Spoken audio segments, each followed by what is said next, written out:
miền múa tỏi nên rồi bữa ăn bị tàn nó bằng ngay đâu hiểu anh nó cháu à bây giờ nó sẽ tàng sang phùng yếm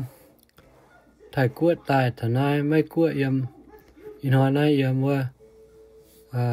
thông nguyên này xe giang này béo hiểu anh nữa mua tỏi cắp trên chi nhàn thế này hiểu anh đi bữa mình dạo hết chữ chút thì phim nữa ăn cho nó buổi chúng bị tai mang mà du nghe liền chúng mong làm chinh ồ ở trên cần vật chiếu mà làm chinh chúng bị tai mang du mong du thả mang na phim lại làm chinh tham với chúng mà còn ta mà sẽ buồn mai bèn on ồ cam tô từ lâu miền mùa yếm phải cuộn tài dẻo nơi vớt ta dẻo quang miền mùa xe thạch Sacramento nhé miền mùa nhé béo lên mà hỏi kem biển nó béo là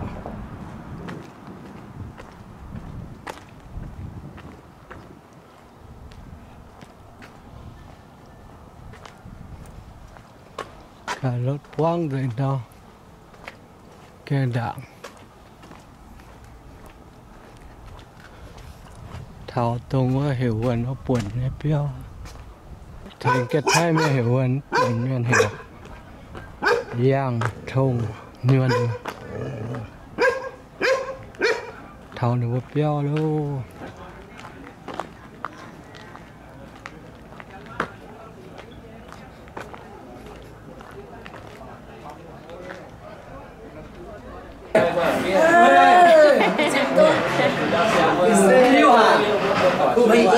yên này cháu chỉ con cha con cháu này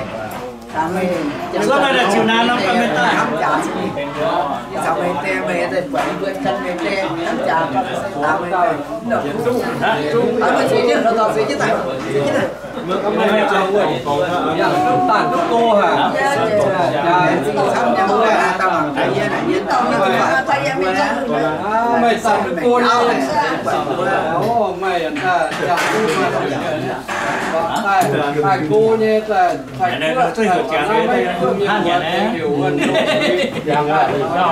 thảo phải mai về mấy viên nhé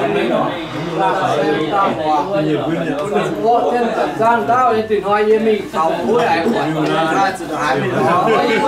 thì nào đi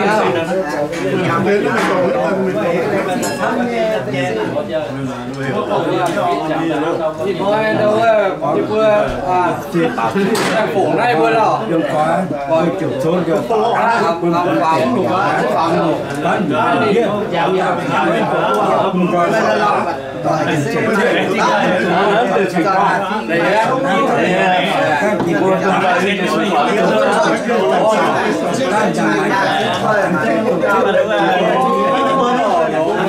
bằng nhất mà nó là tôi đã nói chuyện với nhiều tôi nó thì giờ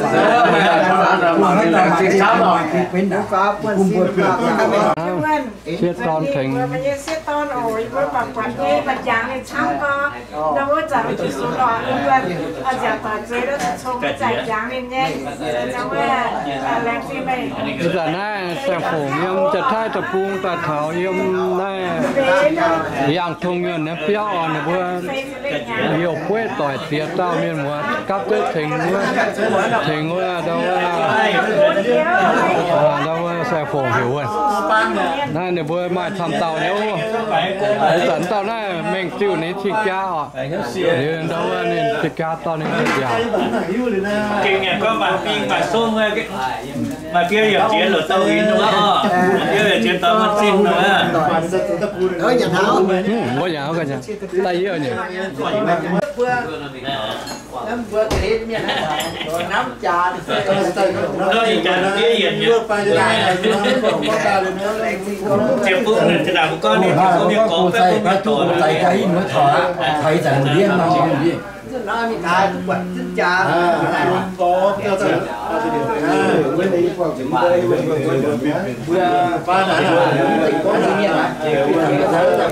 Yang cincin yang kita mau kita bukan kita bukan kita tetap pun làm vần làm dân đạo cũng như là nhà thì bây giờ gió miền vùng mẹ tại tạo miền bạc miền bạc thì sao cũng trên nhà dân rồi vương miền bạc cũng là tại miền nổi cho được xin nó mà nó nhà tôi cũng có dọn xin xe cái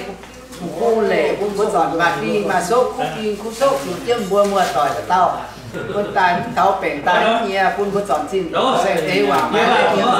bây giờ quăng tiền bớt lỗ lỗ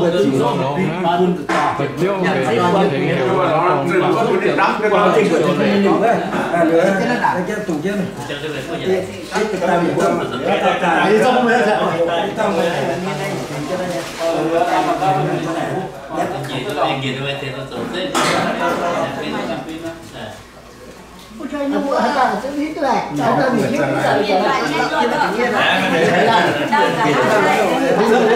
con chiêm đấy. Con vì nó thích trả sơ rồi đó.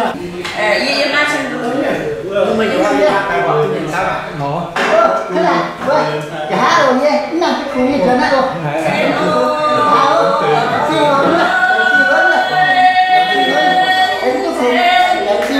Mà gã rồi nhật chứ mà gã rồi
Phố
chiến nô nhiên là chiến cô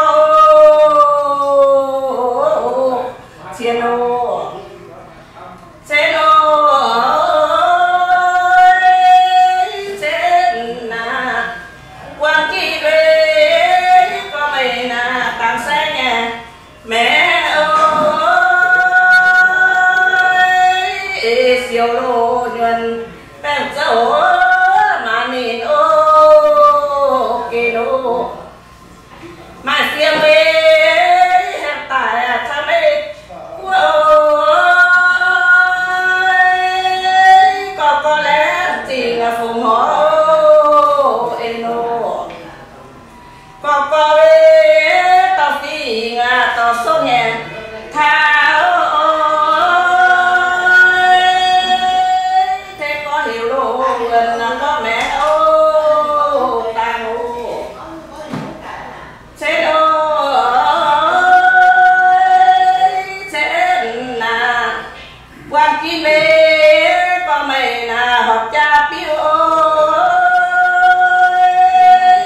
có duyên ô yêu duyên thế ô phiêu làm gì mê có mẹ ta sao nhé phôi bồi ăn tía tùy tại có lô eno bồi ăn về bên tai có tiền nhé nín ơi hốt bó thế dân ô vì na in yên ô phía mô con mô về to nhẹ na ít to nhẹ siêu lô rồi để ăn tê mẹ ngô tao ít siêu ô hề hàng quan phê đà bề nhà ta mẹ của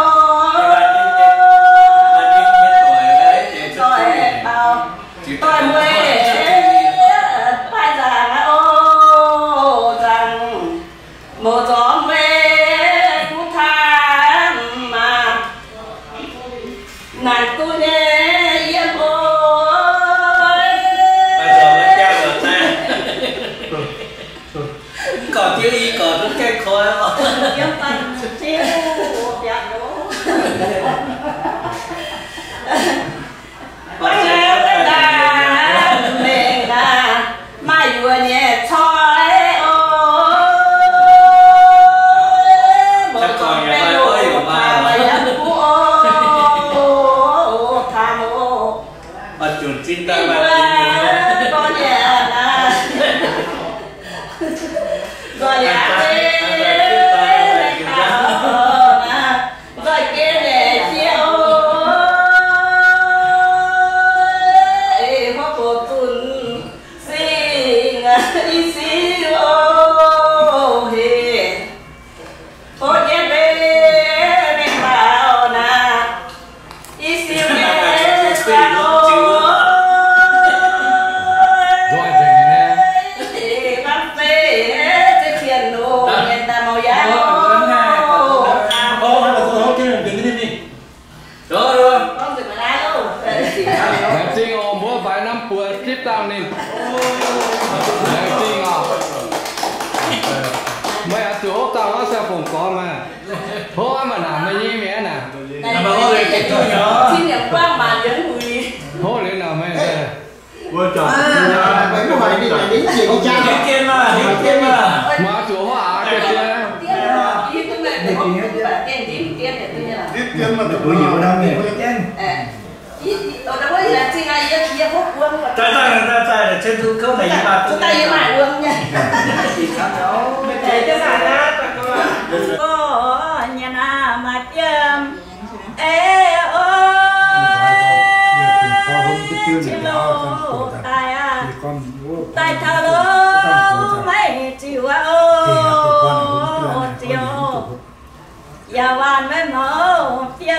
nàn tóc vừa lớn mày chim tai tham mấy ô chiều ta thao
Saya kata saya hanya makan saya sama saya sama nasi.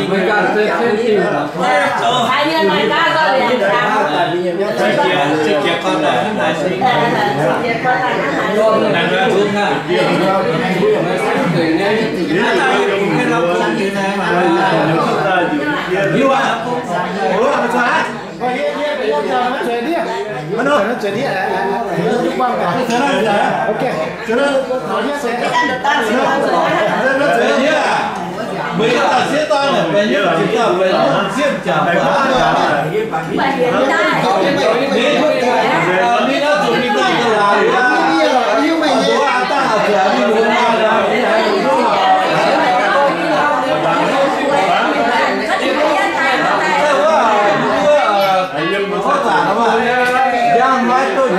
như vừa thì can thì cái đá nhá, can cái hoài nhỉ, mà là trên cái này ta làm không. mà cái chỗ này chả lao à, này chả lao ấy này, trên này chả lao là hay. Đấy chả lao ấy này, thấy biết đấy. Nuôi kia nó là tuổi trẻ. Bảo luôn luôn. Chả lao chứ. Cú nhiên là thao lỡ.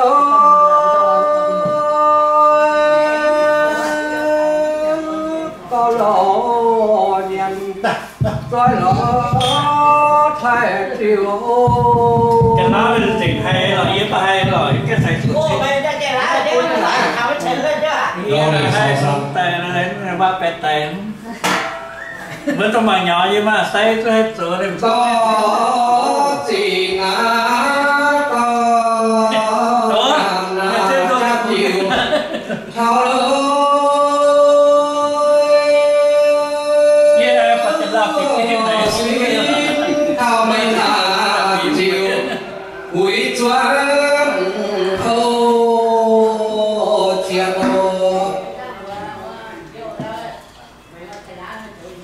Tại thao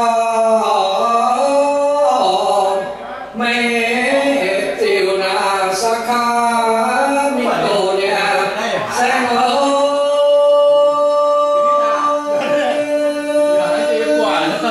coi lo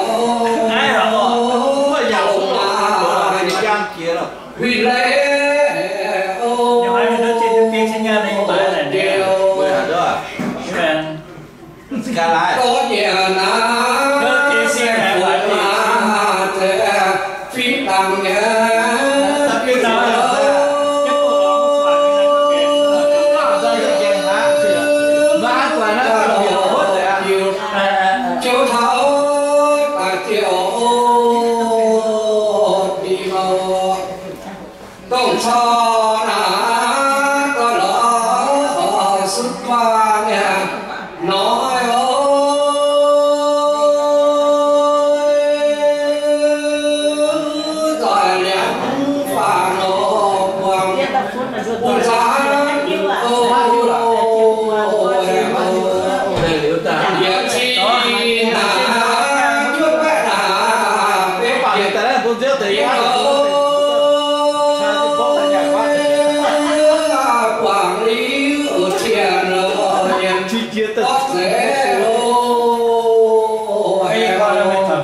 con này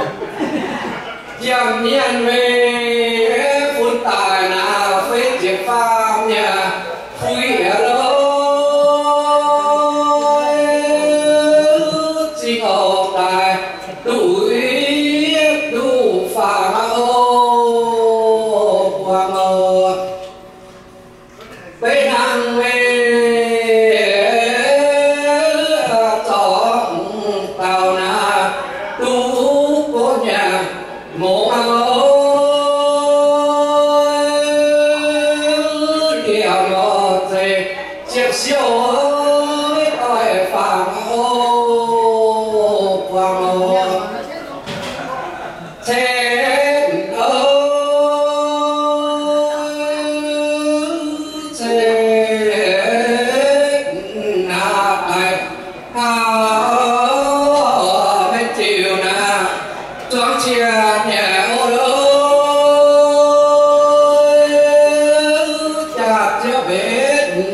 tài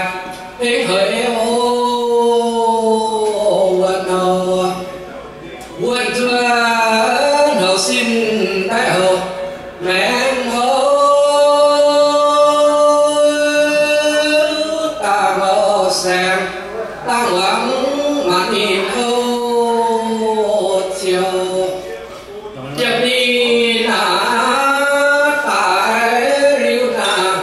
quý thuận nhẹo mưa lâu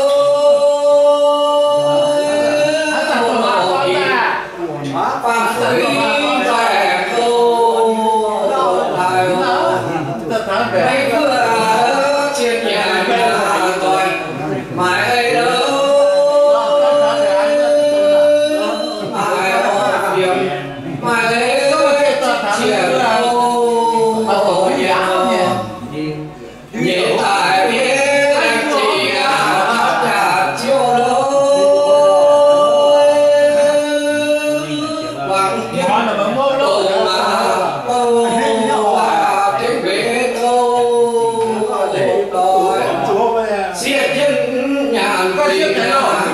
sẽ sang bên hậu được cái đồ nhân chỉ khi đó chiều tàn hậu hòn chìm nhất sai xuân nào nhất chinh nhà yêu đâu hồ tài còn xuân chỉ là trình hậu trình qua bí mê đẹp bí đòi ước khu lâu rồi nhà liệu ế hồ pha hồ quang thì tùy ổn đúng rồi nhất là chi là những ta phun phun lần nào ở cái chiến đấu này mình chạy cái hàng nó bằng cái chiến thiếu cái nào ở hắn chạy lá mà chiến đấu này thì ta chạy lá chiến đấu ta chạy lá này ta chạy lá thùng thùng luôn đấy thấy cái chết thì du nó chết luôn nó chết luôn thì nó chết là ta luôn chịu được chết luôn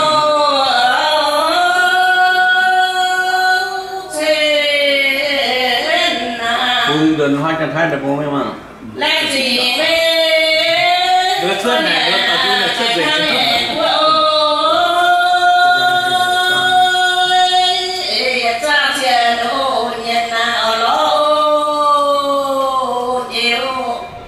nhân lai nhân phần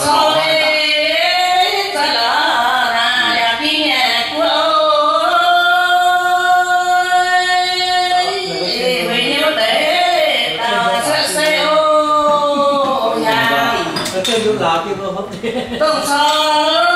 ra đó là đẹp đi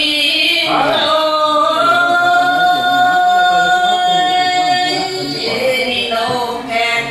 phải phiêu đẹp bề ô thì đâu tôi kỳ lệ có ở nhà là sẽ nhà đâu thay nhà của đi tay nó là mình tụi đây tu chi no xe no giảm hiu mê có mẹ là tê trên nhà xe ôi xe kiếm xin hiu mê tê trên ô nhân làm gì mê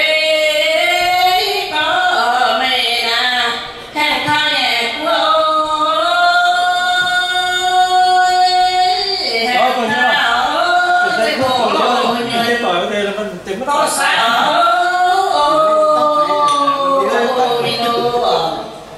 dạ cha trên nhà mà rồi thêm biển mai ôm phim mai chiếc chèn nhà đồ chiếc xe có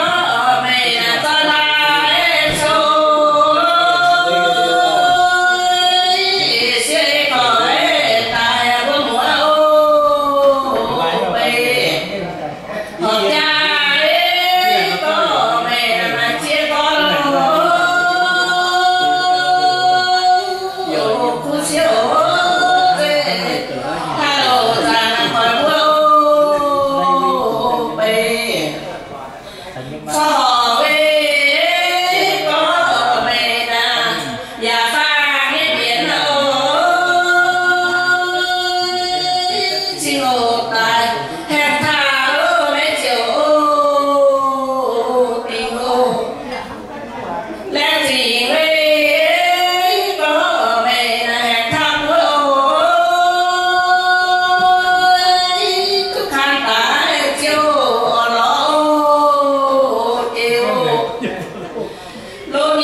đi ngủ về ngủ chàng là vừa chàng suy chàng cho lâu chàng là lòng sâu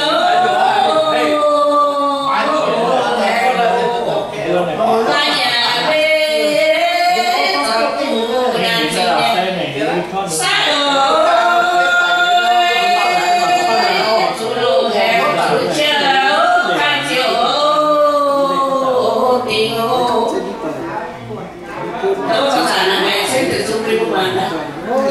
Trời năm thì ta cho cô này ta có được khu gì nhỉ thì ý tỏ này ta có